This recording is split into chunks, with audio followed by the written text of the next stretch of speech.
Now listen to this. This is mind-boggling. This is just too much. This hadith is too much. As in, it's so powerful. If you were to reflect on it, you should, maybe faint. When Allah loves a slave, He calls on Jibreel. Who's Jibreel? You know who Jibreel is? The greatest of the malaika, as far as Ahl Sunnah wal Jama'ah. The one whom when the Prophet ﷺ saw, he fainted alayhi salatu wasalam, because of his wings had covered the horizon. Jibreel, the angel who's responsible for the most virtuous thing, which is conveying the revelation from Allah to the messengers of Allah. Jibreel, and what do you know about Jibreel? Allah said, whoever is adu, whoever is an enemy to Jibreel, then Allah is the enemy to the disbelievers. Allah defended Jibreel in the Quran. Jibreel, the one who took the Prophet sallallahu alaihi wasallam in Al-Isra al-Mi'raj, in the ascension to the heavens. Jibreel, the malak which we don't know what to say about, because of his honor and his virtue in the sight of Allah. Allah will call on him to share with him the love which He has for you. Allah doesn't need to do this. He could not do this, but Allah likes to do this, so He does it. He says, I love Fulan. Now I want you to think that Fulan is you. Whatever your name is, Ahmad, Mayrooq, whatever your name is. Imagine Allah above the heavens, above the throne, in His greatness and His majesty, which is beyond our human comprehension, calls out to Jibreel to inform him that He loves you. And then only that, فَأَحِبَّهُ, then He commands Jibreel to love you also. So Jibreel now loves you. Allah and Jibreel love you. But it doesn't end there. Jibreel then will call upon the inhabitants of the sama. Who are they? All the malaika. How many? We can't even count. Trillions and trillions of malaika which Allah created beyond our, again, human comprehension. All of them are commanded simultaneously to love you. First Jibreel says, Allah loves Fulan, so now you have to love him. Then all of the angels in the heavens love you. Then Allah will place acceptance for you on earth. So people will love you. Not everyone. You may be saying, why do I have enemies? People who love the Sunnah will love you. The people who love Allah and His Messenger will love you. The people who are upon the correct aqidah and methodology will love you. Other people may hate you because of a problem in them, not because of a problem in you.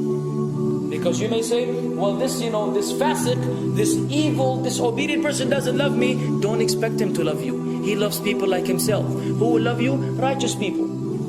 Righteous people. Well, they don't know why. They don't even know why. You've never even given them $1 or a riyal or a pound. You've never done anything for them. Maybe you scream at them. Maybe you do other things. It's Allah. Why? Because Allah had loved you first, then Jibreel had loved you first, then the malaika loved you afterwards, then Allah put acceptance for you on earth, so people have no choice but to love you. We ask Allah to make us among them. Now what better than that? What else do you want? What else do you want? What? If you're a person whom Allah loves, in every movement you go, you do, you stray, you sleep, whatever you do, you are among those whom Allah loves and Jibreel loves and the angel loves. What else do you want, ya akhi? You're guaranteed success in this life and in the life to come. Guaranteed. No way Allah will punish you. No way. No way Allah will punish someone whom He loves. But the hadith doesn't stop. The hadith has a very saddening continuation, which we should seek refuge with Allah from. وَإِذَا أَبْغَضَ عَبْدًا, and if Allah hates a slave, He also calls on Jibreel. And He informs Jibreel that He hates this person. So He will command Jibreel to hate this person. Then Jibreel will tell the angels to hate this person. Then Allah will put hatred for him on earth. La ilaha illallah. Imagine you walking upon the planet, the face of the earth which Allah created, while Allah hates you, and the angels hate you, and Jibreel hates you, and the righteous people hate you. What a sad state for a human being. And ikhwan, we could be one of those as well. If you are prideful, arrogant, you are qualified for this hatred, because Allah does not love kulla mutakabbirin jabbar. Allah does not love the arrogant, the prideful. If you go against the sunnah, then Allah does not love those who go against the sunnah.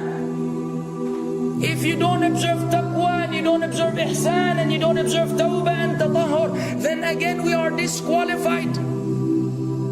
If you, many things which we can mention, many things which will bring about Allah's hatred and deprive us of Allah's love. It's a very sensitive situation, meaning right now, you have to be one of these two. Either Allah loves you or He doesn't. But there's always good news, even for those people whom we can be amongst.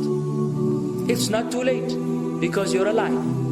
It's not too late because it's Ramadan. It's not too late because you're breathing. Even if you led a life of someone who had attained Allah's hatred, if you were to return to Allah, then Allah will love you and be happier. He will be so happy with your tawbah than a man who lost his mount in the desert. Upon it was his food and his drink, and then he waited under a tree for death, and all of a sudden he opened his eyes and he sees his camel or his horse or whatever that was right in front of him, and he gets so happy. He said, Allahumma anta abdi wa ana rabbuka. Oh Allah, you are my slave and I am your Lord. Kufr. He said a statement of kufr, but the Prophet ﷺ said, أخطأ من شدة الفرح. He made a mistake because he's so happy. You know when you're so happy that you may say things against what you want to say? When you're so happy that you just, you say words that mean nothing to anyone? Allah is happier when you return to Him than that person. What else do we want? For how long are we going to stay away from Allah? For how long are we going to lead the life of the heedless?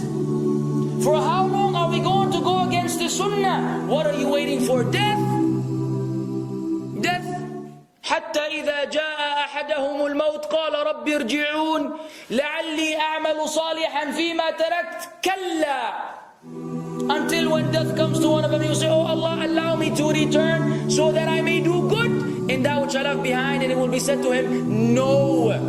It's only a word. إِنَّهَا كَلِمَةٌ هُوَ قَائِلُهَا. It's nothing but a wish and a word he will have. It will not be fulfilled. Let us not wait for death, ya akhwan. If each one of us here, by Allah, if each one of us here acted upon the sunnah, lived according to the sunnah, and invited people to the sunnah, and enjoyed what is good, and forbade what is evil, wallah, we will make a major change in the city in which we live.